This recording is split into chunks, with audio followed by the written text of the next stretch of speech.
Welcome back to the deep dive. Today we're strapping in for a pretty major historical test drive. We're covering the early American Republic, specifically 1800 to 1836. Right. A really tumultuous and honestly contradictory era. It really is. It runs all the way from Thomas Jefferson's first term through the whole, age of Jackson. Yeah. And you see the nation growing like crazy, but also starting to tear itself apart. Exactly. And that's the core of it. It's often seen as the time America really found its identity. But that identity was, well, it was fundamentally split. So our mission today is to really get into that. We want to equip you with the arguments to tackle what is probably the ultimate essay question for this period. Was this era defined by national unity? Or was it really defined by this fatal sectional disunity? We're essentially building your argumentative toolkit right here for both sides of that prompt. Okay, let's do it. Let's start with the case for unity. I mean, if you're going to argue the nation was coming together, you have to look at its external successes, right? And its expansion. Absolutely. The biggest piece of evidence, you can't miss it, is the Louisiana Purchase in 1803. It's just massive. It's hard to even comprehend. It instantly doubles the size of the United States. Yeah. Just overnight. You get this huge continental domain from the Mississippi all the way to the Rockies. And this wasn't just about grabbing land, was it? It was tied to this core American ideal. Totally. It was about solidifying the vision of the yeoman farmer. And Jefferson, who was, the architect of all this, he made sure the dream was accessible. He pushed these land policies that dropped prices so low that by 1820, what was it? You could get 80 acres for $100. $100. Yeah. It was this shared dream of opportunity, of expansion. Yeah. And a huge part of the population could actually take part in it. Okay, but what's fascinating here, and this is something you absolutely have to underline in an essay, is how he did it. Oh, the paradox. It's great. Yeah. Jefferson was the champion of the strict constructionist view of the Constitution. The government can only do what's explicitly written down. And the Constitution says absolutely nothing about a president buying a giant chunk of a continent from a foreign power. Not a word. So to pull it off, he had to completely embrace a loose constructionist view. He had to argue that the government could do anything that wasn't specifically forbidden. He basically threw out the legal rule book he'd championed for decades. Wow. Because he knew this was vital. It was vital for the long-term survival of his vision of an agrarian republic. So that compromise, putting national expansion over rigid ideology, that's a really powerful argument for a unified national goal. Okay, so you have geographic unity. Then what? Well, you reinforce it by flexing your muscles on the world stage.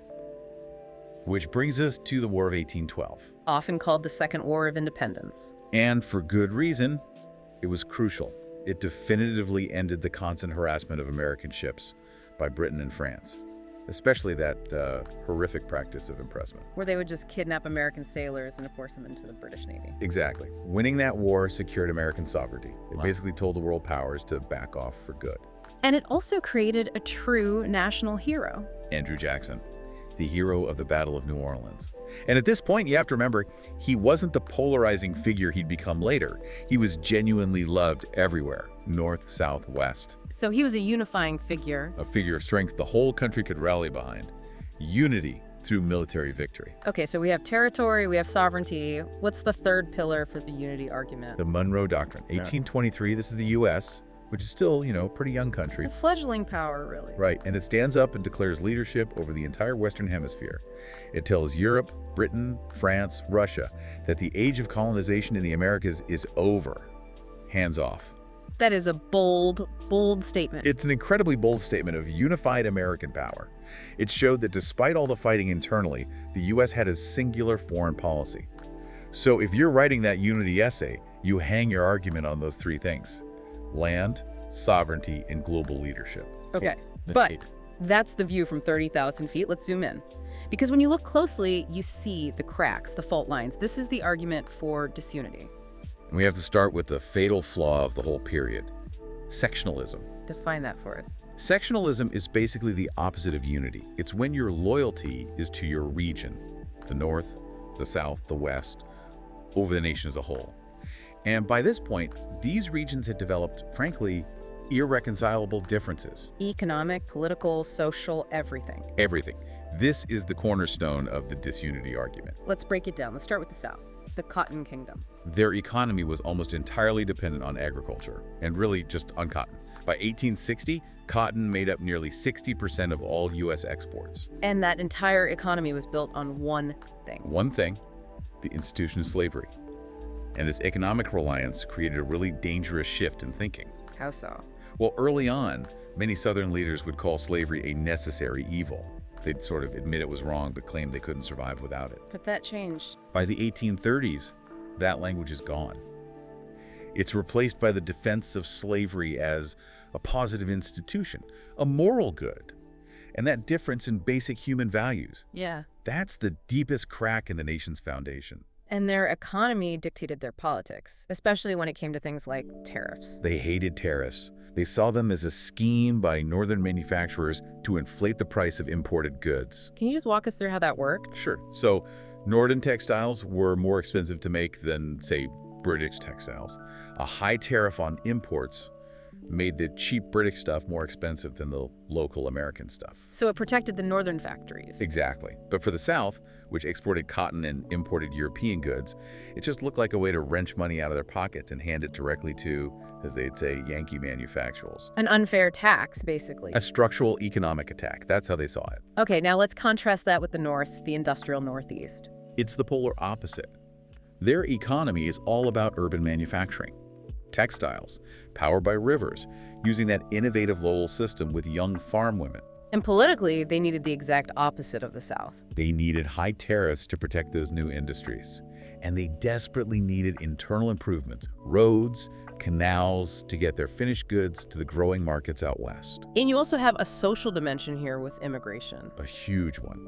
Massive waves of immigrants, especially the Irish, who were poor and willing to work for really low wages.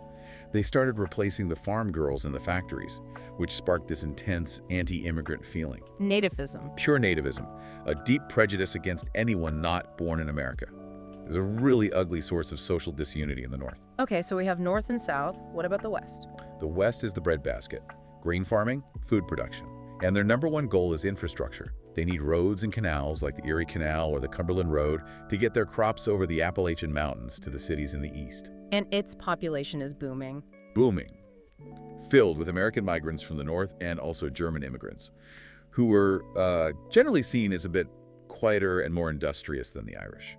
So what's the key takeaway here with these three sections? The key is that the North and the West formed a kind of duo, an economic and migratory duo. They both wanted federal money for infrastructure. They both benefited from tariffs. And this left the South Politically isolated and deeply suspicious of the federal government. If you're arguing disunity, this structural flaw is fatal. It basically guarantees future conflict. And we see that conflict bubble up pretty early, right? In actual political crisis. Oh, yeah. The disunity was already baked in. Just look at Jefferson's Embargo Act of 1807. His small government solution to the whole ship harassment problem. And as a catastrophe, it stopped all American trade. Shipping revenue just collapsed from over $100 million to $22 million in 1 year. Wow. And it absolutely crushed the shipping-dependent Federalists in New England, who were convinced the government was just destroying their livelihoods to help the farmers in the South. Okay, and then you have the really big one. The Missouri Compromise of 1820. This was a raw, naked struggle over power and the future of slavery. So to let Missouri in as a slave state. You had to let Maine in as a free state just to keep the balance of power in the Senate. But more importantly, it drew a line in the sand, the 36-degree, 30 minutes of parallel, and explicitly cut the nation in half over the issue of slavery. It wasn't a solution. It was a temporary truce on a permanent, violent disagreement. And all of this it explodes in the Jacksonian era. This is where the disunity argument really gets its teeth. It all kicks off with the election of 1824, the infamous corrupt bargain. So you have four candidates, all from the same party, which fractures the vote. Andrew Jackson wins the popular vote. And the most electoral votes, a plurality, but not an outright majority. So the election gets thrown to the House of Representatives. Where Henry Clay, who came in fourth, happens to be the Speaker of the House. Exactly. Clay makes a deal. He convinces the House to vote for John Quincy Adams. And then Adams immediately turns around and names Clay his Secretary of State. Which was seen as the stepping stone to the presidency. Jackson was just incandescent with rage. He saw it as a total betrayal. He called Adams the damned Yankee and Clay the Judas of the West. This wasn't just politics. It was personal, intense, and it showed this profound distrust at the very top. So Jackson's response is to create a whole new political movement. Nixonian democracy. It's all about the common man. They use new tactics, parades, slogans. It's populist. And their ideology is key. Absolutely. They favored moral freedom. The government shouldn't tell you how to behave. And they had this deeply anti-intellectual streak. They believed usefulness was more important than elite education. Which, of course, leads to an opposition party. Immediately, the Whig Party. They saw Jackson as a king, a monarch who was destroying the republic. They even took their name from the English party that opposed the king. They did. And the Whigs wanted the opposite of Jackson. They wanted moral improvement, government run by educated, talented men. They hated Jackson's spoils system, where he just gave government jobs to his loyal followers. They saw it as pure cronyism. So you have this fundamental split, popular will versus educated meritocracy. A deep ideological divide. And it all culminates in Jackson's most divisive actions as president, where he just steamrolls the other branches of government. A clear challenge to the separation of powers. Textbook example. First, his actions against Native Americans. Jackson built his career fighting indigenous tribes. Yeah. The Supreme Court actually ruled in favor of Native American land rights. And Jackson just ignored them. Famously defied them. He pushed through the Indian Removal Act of 1830 anyway, asserting his executive power over the judiciary. It was the president putting his will above the law. And then there's the bank war. Maybe the biggest challenge of all. Jackson hated the Second National Bank. He saw it as this corrupt institution run by distrustful Yankees for the rich. So he decides to kill it. And he doesn't wait for its charter to expire. He vetoes the recharter, sure, but then he does something extra legal. Without any approval from Congress, he unilaterally removes all federal money from the bank. And just puts it in state banks. Right. It causes huge financial instability, helps trigger a major depression, and it's a president acting completely outside constitutional norms. It's a profound example of executive overreach that fractured the government's balance of power. Okay. So let's bring this all back to the assignment. If you're arguing that this period was one of disunity, what are your three main points? 1. Sectionalism. You have to talk about the economic clashes over tariffs and how the Northwest duo politically isolated the South. 2. Political chaos. Focus on the corrupt bargain and the rise of two totally opposed parties, the Democrats and the Whigs. And the third? 3. Jackson's executive overreach. Detail his defiance of the Supreme Court on Indian removal and Congress on the National Bank. Show how he challenged the very foundation of the Republic. Okay. And if you have to flip it and argue for unity? Then you ignore the internal chaos and focus entirely on external success. 1. Territorial expansion, the Louisiana Purchase and its unified national vision. 2. Assertion of sovereignty, the War of 1812 and the rise of a true national hero. And 3. Global leadership, the Monroe Doctrine, showing the U.S. acting as one single powerful nation on the world stage. So you have a nation that's becoming geographically whole, winning wars, but at the same time, those internal fault lines, especially over economics and slavery, are just getting deeper and deeper. Exactly. So the final question you have to consider for any essay on this is this: was all that unity just superficial? Did the nation's success on the world stage just mask the fatal divisions that were cemented during this era? Divisions that made the Civil War, in the end, almost inevitable. That is the core conflict of the Young Republic. And now you have the blueprints to tackle it. Good luck making your case.